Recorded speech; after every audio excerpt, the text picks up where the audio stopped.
Olá pessoal, tudo bem? Prontos para mais uma aula? Bom, no Dicas de Inglês de hoje eu vou passar para vocês algo que é, digamos assim, o terror aí dos estudantes de inglês, que é o que a gente chama de Present Perfect. Por que isso? Esse tempo verbal, a gente não utiliza dessa forma no português, então é muito difícil de associar esse tempo verbal com o português. Tá? Vou tentar explicar de uma forma bem simples para facilitar isso daí, porque é onde os alunos costumam parar de estudar inglês. É quando chega no Present Perfect, eles falam, nossa, já deu para mim, chega. Então, vamos lá. Então, o Present Perfect, ele é composto do have ou do has, lembrando que o have, eu vou utilizar ele para quando eu tenho I, you, we, they. Quando for he, she, it, eu uso has. Tá? Lembrem bem disso daí, então. Plus past participle ou participle. Depende do britânico ou americano aí. Não é importante. Do, did, done. Eu tenho as três colunas lá. Vocês lembram da tabela dos verbos irregulares? Eu tenho três colunas, correto? A primeira normalmente é o presente, o passado e a terceira é o tal do past participle. Então, para construir o present perfect, eu tenho que ter essa terceira coluna. Eu uso a terceira coluna.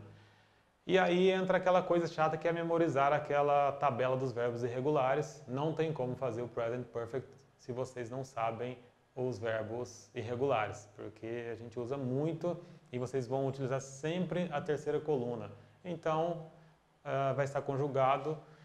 Só para ficar um pouco claro o significado aqui, olha, o do, que é o verbo fazer, então no presente, do. O did, no passado, fez. Essa terceira coluna seria como feito, tá? Então, olha, fazer, fez, feito. Walk, que é caminhar.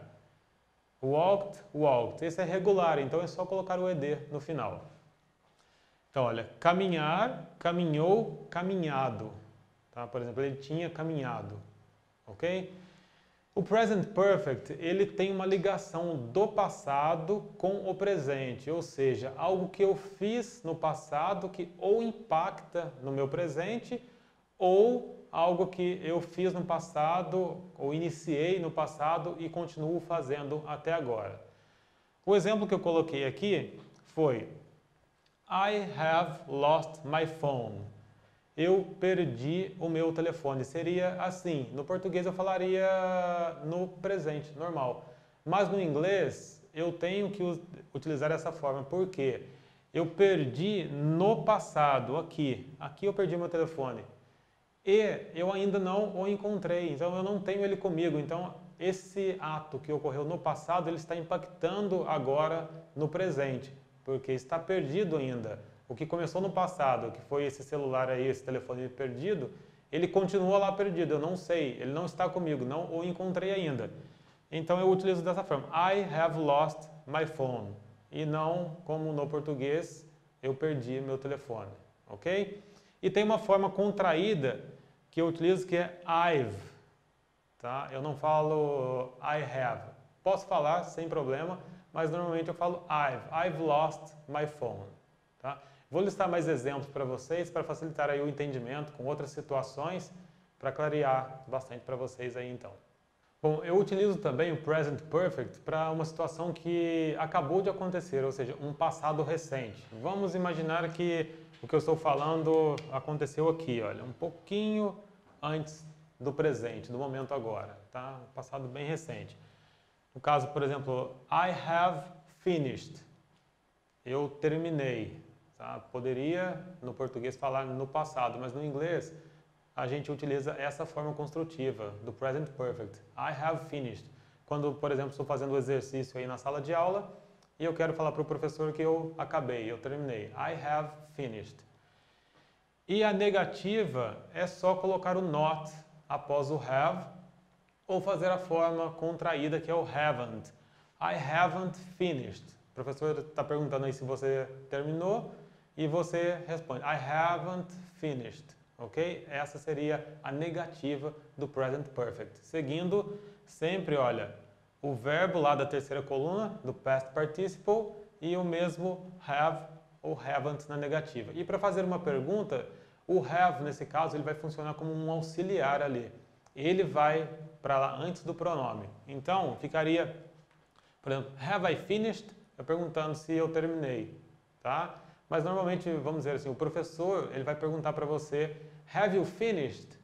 E aí, para você responder, se sim, você vai responder também condizente. Yes, I have.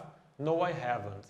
Eu vou listar agora para vocês aqui um pouco disso, como responder a isso. Bom, e agora um pouco como a gente trabalha com as perguntas. Como eu disse, é só colocar o have antes do pronome. E aqui eu tenho uma pergunta aqui, olha. Have you ever been to London? Quando eu uso esse have you ever, eu quero saber se alguma vez em sua vida, tá, desde que você nasceu até agora, se você já esteve em Londres, tá?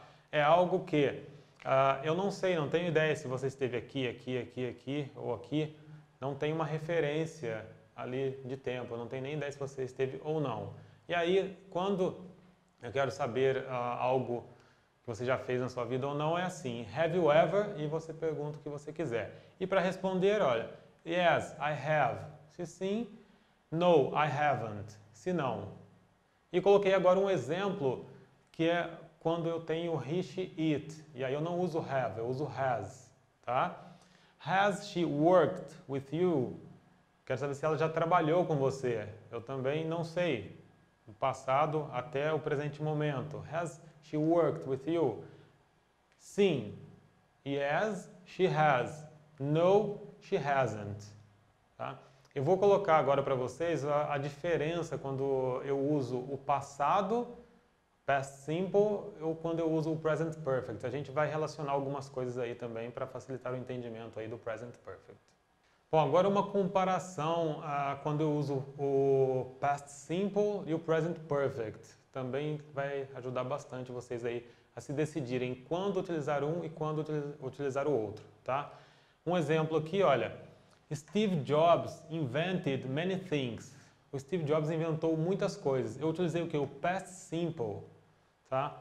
Por que o past simple? O past simple eu utilizo sempre quando uma situação começou e terminou no passado. Então ela já ficou lá atrás, lá no passado. Por que isso? Infelizmente, Steve Jobs já morreu. Ele não vai inventar mais nada, pelo menos não nesse plano, quem acredita em outras coisas aí, mas aqui não vai inventar mais nada. Então, olha, ele inventou algo aqui, algo aqui, algo aqui, acabou aqui. Então ele começou e terminou no passado, tá? Está longe do presente aqui. Então eu uso past simple. Tudo que terminou, que aliás começou e terminou no passado, não tem uma ligação com o presente, past simple. Já o exemplo aqui do Bill Gates, olha só, eu utilizei o que? Has invented many things. Por quê? Ele já inventou muitas coisas, tá?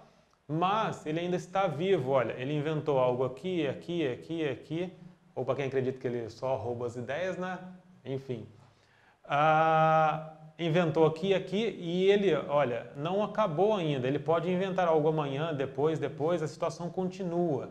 Nessa situação, eu também utilizo o present perfect, está bem? Algo que começou no passado, está acontecendo até agora e pode acontecer no futuro também. Por exemplo, um caso aí que eu utilizaria, olha, o past simple. No caso do Ayrton Senna. O Ayrton Senna ganhou muitos prêmios, tá? Mas infelizmente não vai ganhar mais nada, nenhum prêmio de Fórmula 1. Então, para ele eu utilizaria o quê? O past simple. Já para o Bruno Senna, eu poderia utilizar o quê? O present perfect. Ele não ganhou nenhum campeonato mundial de Fórmula 1 ainda, mas quem sabe no futuro. Então ainda há essa possibilidade. É o mesmo caso aqui do Bill Gates. Agora, se já passou muito tempo que eu gravei esse vídeo e o Bill Gates já faleceu, desconsidere esse exemplo aqui, coloque alguém que ainda esteja vivo aqui, ok? Bom, espero que tenha ajudado essa explicação. Com certeza, muita gente vai ter dúvida, pode perguntar aqui que eu respondo. E também vou colocar alguns exercícios para vocês fazerem o download relacionado a essa lição. Muito obrigado and see you next class. Bye bye and thank you.